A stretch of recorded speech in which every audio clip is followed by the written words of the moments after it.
If you want to connect ChatGPT to Klook software, you're in the right place. In this video, I'll walk you through the full process step by step so you can link Klook inside ChatGPT and start using it more efficiently. This is a simple setup, but if you've never done it before, I'll make it super easy to follow.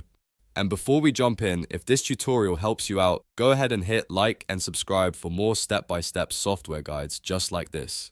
Alright, let's start.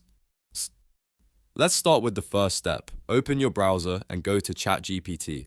Once you're on the ChatGPT website, look for the settings option. Clicking settings will take you to the area where you can manage your account and app connections. Next, click on apps. This is where ChatGPT keeps the connected apps and available integrations. After that, you'll see an option to add more. So click that to browse the available apps you can connect. Now you'll be on the apps page. Use the search bar and type Klook.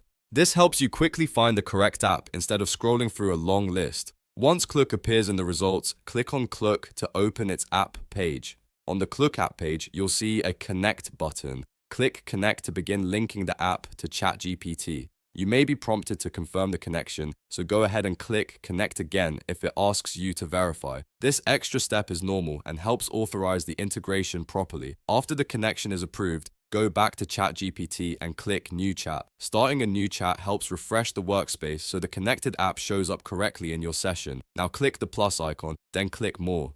This opens the additional app and tool options inside ChatGPT. From here, select Klook. Once Klook is selected, the connection is complete and you're ready to use it inside ChatGPT, and that's it.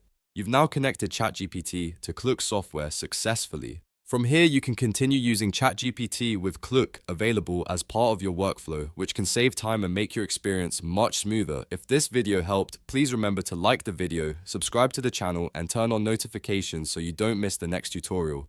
Thanks for watching, and I'll see you in the next one.